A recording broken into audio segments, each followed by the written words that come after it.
4. Reading of the will. Several of grandmother's closest friends were welcome to witness, but in truth, they are wishing to inherit a chunk of change for themselves, or a valuable token for their lifetime of loyalty. None of them have a clue who I am, nor do they care. I take a seat off to the side and wait with everyone else in the lawyer's office for the show to begin. How am I the first immediate family member to arrive? Laura's daughter, my mother, Katrina Davison Finn, struts her long tan legs in wearing silver Jimmy Choo glitter pumps and a white fitted dress. At least her sunglasses are black. The potential cougar knows how to snag the limelight. In my case, I look away and sink lower into my chair, using my hand to shield my profile from her. Embarrassed by my mother's attire and need for attention. This is how she was back in the day. Grade school boys would drool over her sexy get-ups when she came to pick me up. Tight jeans and a spaghetti string tank top made her look like an 80s rock video vixen.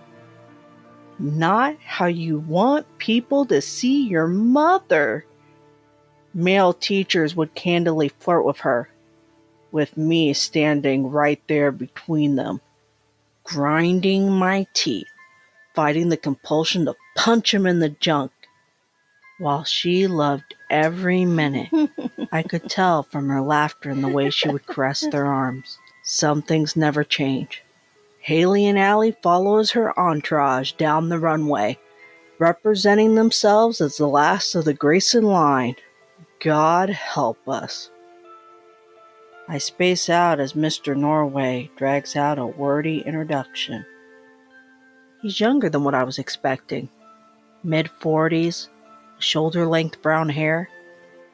He speaks with a deep, authoritative, slightly intimidating voice that contradicts his friendly, scuffy face. Letters from my departed grandmother are handed out next as mementos. Each name is written in cursive. Haley rips open the blue envelope, eager to find a mention of what else she might be inheriting besides the manor.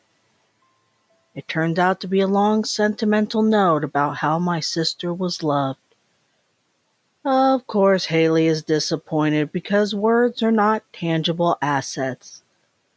What she receives from the state will be actual proof of how much she was loved. The greedy gawkers are surprised when I receive one. Now they're curious about who I am. I tuck my sealed envelope into an inside jacket pocket and don't give it a second thought. It's none of their business what she had to say to me. Then I notice my mother is one of those people staring at me. I'm prepared to reflect back on any reaction she feels is appropriate to exchange. If she smiles, I'll smile back. If she waves bob her chins or throws a dirty look, I'm ready to give it right back. Instead, all I get is a blank stare before she shifts her eyes towards Mr. Norway.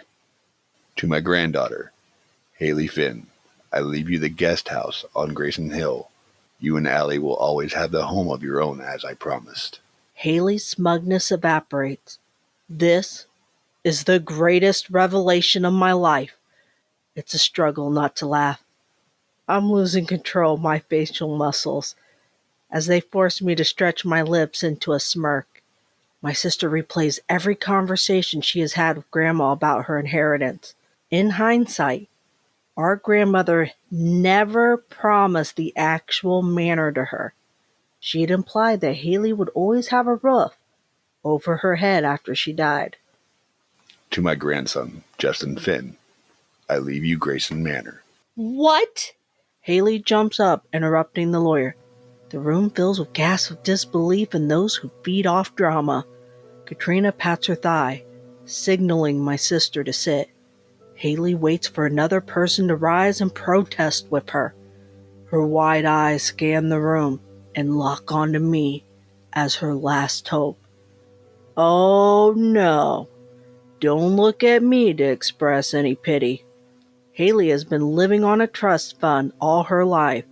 A portion was meant to be spent on her college education, but she decided to hog every penny to support her lifestyle, developing no career aspects, investing it mostly in maintaining her high-end beauty, making that her full-time job apparently. Haley sits down, with a disdain bubble brewing inside.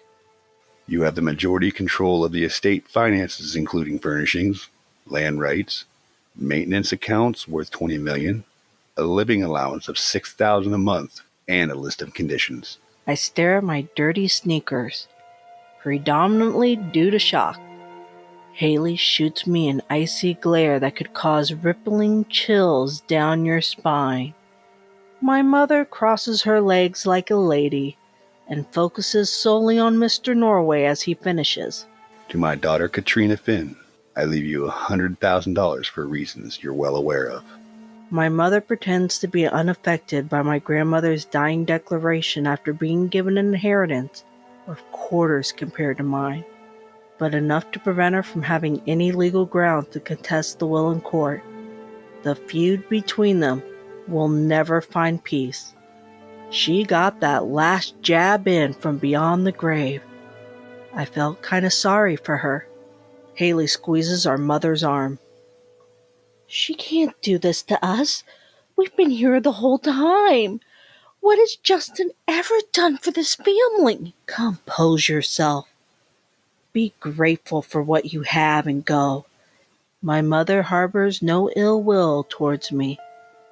Before I was a burden. Now I am nothing to her. She had prepared herself for this outcome. As punishment for choices she had made against grandmother's advice. Strange to have all these people I don't know all congratulating me on my new role as Lord of the Manor. Do such titles even exist nowadays? But there it was, printed in bold letters on legal documents. The lawyer dismisses everyone to leave his office except for me, to give us privacy. Mother struts her way through the crowd with her cleavage puffed out and her head held high, leading her granddaughter Allie out to the parking lot. Haley lingers by the doorway, giving Mr. Norway a chance to claim he made a mistake and ask her to join us. Instead, he looks at her. Can you shut the door, please, on your way out? Haley's anguish reaches an all-time high when complying with his request. She takes her time closing the door, hoping we'll start so she can listen in, but we wait for it to be completely shut. I take a seat across from Mr. Norway, admiring his tenacity. Not many people can put the mean queen in her place. If he was running for any type of office, he would have my solid vote based on that subtle standoff. We go over my obligations and rights as head of the household. It's a bit much for me after he reads off a 2-page summary and whips out a stack of transfer of ownership agreements to be signed right then and there. Rub my stubble. What if I don't want any of this? Mr. Norway places his hands over the documents. I get it. You're inheriting an enormous legacy. It seems overwhelming, but I assure you it'll be a smooth transition from your current living situation, Mr. Finn. The life I've built away from this chaotic family is reduced to being described as my current living situation, a phrase commonly used by public servants to imply you are underprivileged, on the brink of destitution, or surviving a hostile environment. I am so sick of them looking down on me as needy. I am a person who can take care of himself. My sister's right. I've had nothing to do with these people in years. I have no idea what it takes to manage a place like Grayson Manor. I'll help you with whatever you need. Answer all your questions. Don't worry. The regular servants, caretakers, etc., they're all listed on this page. They are fully trained. If you don't like them, You have the power to replace them.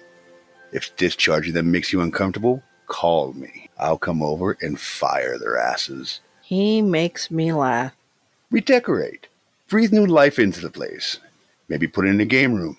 An arcade-style game room. Mr. Norway further tries to persuade me into signing. He's good at what he does. I'd rather give it to my mom and wipe my hands clean. Staying in Shelbyville scares the crap out of me. You can't forward the rights to her or any other relative. It's stated in the conditions, but you can sell it to an investor. Excuse me? I request more clarification. If you want to wipe your hands clean, you can dissolve the entire estate. This includes your sister's cottage as well. All the trusts will be merged into one bank account that only you will be able to withdraw from for the rest of your life. He bluntly explains.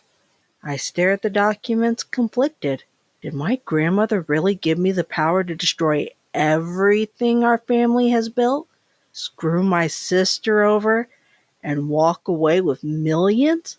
She did love me.